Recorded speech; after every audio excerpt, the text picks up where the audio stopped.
Our next questions are going to come from a gentleman who is an internationally known political consultant and evangelical, a contributing commentator. You've seen him on Fox News, seen him on CNN, on Univision, on topics from immigration to U.S.-Mexico relations and free trade. Please join me in welcoming Juan Hernandez. Hi, Juan. Thank you. But never on Mark Davis' show. Look at there, man. I'm still waiting. Let's go to the phones. Thank you, Mark, and thank you, Randy, for organizing this really wonderful event. I'll be asking you questions regarding education. As I'm sure you know, the Texas House and Senate have proposed cuts in the DISD budget from $170 million and about $88 million, respectively. Also, considering that the four-year graduation rate, while it has increased a little bit from about 62% in 2008 up to about 68% now in 2010, we still have about a third dropout rate. And we have of Hispanics, about 68% are in the DISD, and according to some numbers I've seen, it's about 50%, unfortunately, of Hispanics dropping out of high school. While the mayor, I know, doesn't have really the authority over education in Dallas, if you are elected mayor, and in light of the pending budget cuts, what initiatives do you plan to institute that will specifically address high school dropout, and how can faith-based institutions help? I'm going to mix up the order here. Mr. Natinsky, let me let you go first on that, please. You know, education is one of the most important things for a city to focus on, although we don't have the absolute authority to be able to deal with it. If we don't educate young kids, they won't be our future citizens and workforce for our city. I think it's unfortunate that the state has put us in the position that they have with education right now, and it will have to make us work harder to fill the gap that the school district can't deal with. Dallas has a history of being a good partner with DISD specifically, although we have other school districts within the city of Dallas. We have to ramp up those efforts. We need to make sure that we don't throw the entire school district under the bus with a broad brush. The district has made a lot of significant inroads. We have kids who line up to get into some of our magnet school programs. We have exemplary schools. We have superior schools. And we've got some schools that need to be worked with. I think we have to team up and work collaboratively. The city has some initiatives such as the Mayor's Summer Intern Program, where we take kids that are going to enter the workforce and get them a summer job. We've got after-school programs. We've got reading programs. We've got the back-to-school fair that we do, where we give out 50,000 backpacks and materials so the kids can go to school well-equipped. I think we have to continue to do that. The core responsibility of education relies with the school district. We need to work with them, make sure that there's anything that we can do, and the community at large needs to be a part of that. You cannot do it alone. One of the programs I think that missed a lot of notoriety was one of our local corporate citizens teamed up with the neighbors, the students, and the parents at a school, re-landscaped the front of school so that when the kids went there, they had a better feeling, more pride in their school, and consequently, the scores went up. There's a lot of things that we can work together as a team. As far as the dropout rate, people have to remember the dropout rate doesn't start in high school. It starts in the younger ages. If you don't get them engaged at the younger ages and get them to work up, yes, they probably will turn into being a dropout. So we need to address it early on and make sure, not come in the 9th or 10th or 11th grade and say, oh my gosh, you're going to be a dropout. That's almost too late. Their destiny may be cast at that point. I think there's a lot of things that we can do. We need to just work on it. Mr. Opka. I wish I have an answer that it will be definite to address this concern. Education is an enabler. If you have an appetite for it. When you look at DISD, the challenge DISD has is different from most of the school districts in our region. It is typically an urban school. There are more than 99 foreign languages spoken in DISD. And some of the parents of these kids, this is the first time they're having a formal environment for education. We have to go in and encourage them that an education in their kid is an investment for their kid. That communication has to be had. When I was growing up in Nigeria, my father used to say to me, you gave me the grade, I pay your school fees. I'm from the Nigerian community. You go to UT Southwestern, the top graduating medical school for the past 10 years are Nigerian-born kids because we don't have negotiation with our kids when it comes to education. We have to emphasize if the kid is prepared from home, he or she will be able to do with what the system has to offer. Let's just take a historical perspective. Harvard has been educating America since 1636. That's 375 years. There are less than 10% of Americans that have four-year college education, and about less than 25% that have four-year degree, and less than 25 that has 4-year. Ohio has the highest graduation of any state. Look at the economy of Ohio and that of Texas. We have to emphasize individual responsibility. John Adams said in June 2nd, 1896, the morality and the strength of every nation lies in the strength of the families. Once the families take the responsibility, whatever the system provides them will become what we'll be supportive of. But if the families don't do their job, it doesn't matter whether you equip every room in DISD, it's not going to work. So I am the mayor because I came to this country. And I've been to school, and I've never borrowed money to go to school. You have to make sacrifice. And that's what we need to convert to these families. Take interest in your own, and then the system will do the rest. Thank you. Mr. Kunkle.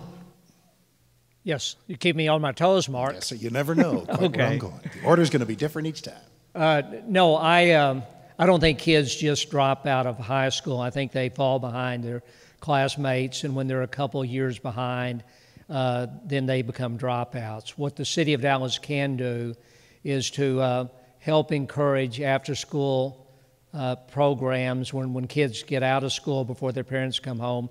They have a safe place to go where they can have mentors and adults that will help work with them. I'm for one, believe that DISD does a better job than it gets credit for. It's been good sport for a long time to kick DISD around, and while we need to be critical of what they do, we also need to recognize their success. I also believe that the Hispanic community is going to help drive our economy, create safe neighborhoods, and also that the Hispanic community generally is going to be very involved in their children's education, and we're going to see even higher performance and less dropouts. Mr. Rawlings. You know, for us to be a great city, we have to have great neighborhoods. As last time I checked, all great neighborhoods have great schools and great churches in them. So it really feeds back to the first question also, the role that the mayor can do to bring the faith-based community involved. You asked specifically around high schools, and I think that is the toughest situation. We need to change structurally how we deal with pre-K, but the fruit of that tree that's planted there is some years off. But you know, right now it's happening at high school level. So I would suggest 3 things that we need to think about. One is how we can provide the mentorship systemically and through every school. I was at Ricky Rush's church, Inspiring Body of, it was Dr. Haynes' church. And he called for his own version of an altar call where he brought hundreds of men down to help tutor and mentor other kids in their environment. I think that's what we've got to be able to do, and we need a systemic way to do it, not just kind of an ad hoc person here, a person there, but really create a new system that I don't think is out there for high school students. Second, we've got to get these folks summer jobs. From an economic development standpoint, the city can do that, and we need to make sure that a kid wants to work, there should be some way for him to work, either making money or giving back. And third, we've got to make sure that they have hope. Because a lot of these kids, when they hit sophomore year, looking at the curriculum that is out there in calculus and physics, they say, you know what, I don't think I'm going to go there. There are some policy issues at Austin that need to be dealt with because Dallas-Fort Worth and Houston are 51% of the state dealing with these urban issues.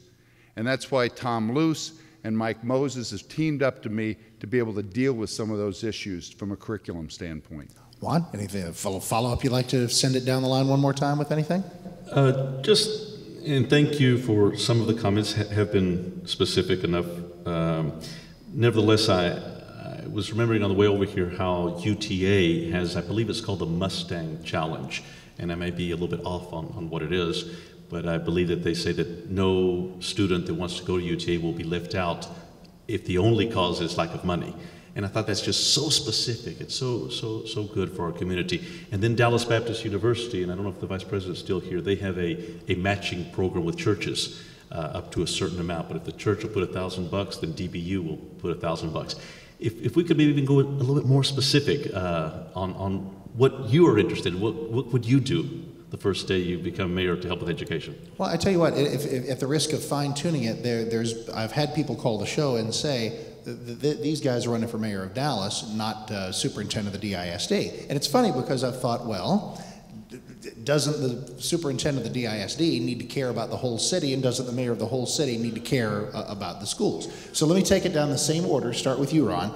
Obviously, you're not superintendent of the DISD, so how much influence do you want the mayor's office to have in education? And as Juan says, a couple of specific things that you'd really like to do starting on day one to make some change. Education is key to our economic future, and since I think that's the solution for us is to continue to grow our economic pie, we have to pay attention to education. I think the first thing that you have to start with, and I've had those conversations over my years on the council, is sit down with the superintendent of the school district and ask what it is he needs help with, and give him ideas of where you can help from the city's perspective. But the other is, I think it's not just the community at large or the faith-based community. We've got a great history in the city of public-private partnerships. I think there's things that the business community can bring to bear to help move the district forward. At the end of the day, I think if we concentrate on that, if we make sure that those kids have a good environment to learn in, they have the right structure, they've got a good home life, they've got things to occupy themselves after school, and they've got a goal. I know sometimes we focus too much on, we've got to get them all in college, but there are great trade and technical opportunities for kids. College is not necessarily the place for all these kids, but without a good high school education, they will not be able to do anything in the future. I think sitting down, having those conversations, I can't give you the specifics right now because I gave you some examples earlier of what we've done already with internships, with after-school programs, with rehabilitating the schools, all things that the school district said that they have been unable to do themselves. As long as we keep building upon that and making sure we've got good lines of communication, we'll be able to solve the problems. Mr. Opka. One, excuse me. You know, you're asking a snake to give you an arm. It doesn't have one, but it still can move. Motivation is not something you can legislate. I don't know whether there's any study that has been done to show what causes the dropout. Is it instructional or is it family driven? You have to get down to this. My dad only had 2 years of high school. My mom didn't go, but 16 of us are all college educated. I think what helps education is the culture at home. What is emphasized? Are we willing to make that sacrifice? You look at USSR at the time. They mandated that everybody will go to school, provided free education. Still they didn't. And we live in a country and a culture of liberty. So where is the balance? We have to be realistic. We have to get the families interested in the welfare of their kids. The system can only give to you if you offer yourself for the system. And that's what is missing. The families that make up the DISD students is not homogeneous. They have various challenges. How can we harmonize that in order so that the flow of instruction will make sense? Again, if a kid is not prepared to learn, I don't care what the system has to offer. My nephew one day came to me and said, I don't like my teacher. And I told him, it's not the business of your teacher to like you. It's your business to like what your teacher is saying and pay attention. We should stop misleading ourselves, thinking that more money we have in a system is going to address this issue. It is not. I came to this country, $2.35, and I still was attending University of North Texas. I didn't need anybody to knock on my door. We have to hold our families responsible. Please don't mislead yourself. Money is not the answer for American problem. We have let our behavior sometimes derail us only to blame the system. Thank you. Mr. Kunkle. Yes, if I understand the question correctly. Some specifics of how you and the mayor's office Okay. would interface with the DISD in order to bring about changes in education of the type that Yeah, Rawlings that's what I understood, Mark. I don't think that the mayor should be involved in the governance of the school board or the school system. I think that the best thing we can do as mayor is to create a strong city with strong neighborhoods. And we have some of the same problems that the school board has with not enough candidates running for positions and not enough voters caring to come out and vote in the election. So, but the specific programs that has been a priority for me has been the after-school programs. I've worked with the after-school network to help them raise money and greater visibility, and have participated directly in after-school programs and seen in the worst neighborhoods in the city where there's frequently no parental involvement, you see kids pass a tax test 100% because of the good work done in the after-school programs. Mr. Rawlings. I also agree with the motivation. Dallas Community Colleges have the Rising Star program, which is very similar to those two things. Let me just make sure I was clear. First of all, we got to get these folks jobs. I can do that, okay? Second is we can deal with Austin and some policy issues. I can help do that. And third, create a system for mentorship. So those were kind of my three specifics. But let me go on. Within 90 days, you will have a compact from me that DISD and the city and business leaders and the faith-based community will agree to say that we are going to get great schools. So my job will be leader, and I will make sure that that's very clear, because it's not about money, but it is about ideas, and it is about process, it is about discipline, and we haven't had enough of that lately. There are things we can do at City Hall to take the burden off of the school district. I mean, we have a park system that mows lawns all over the city, and we do the same at the school district. We can try to put those things together to save money so teachers can be in schools. But ultimately, this has got to be around the leaders, the school board trustees, and the city council getting together to make sure we're focused on the right things.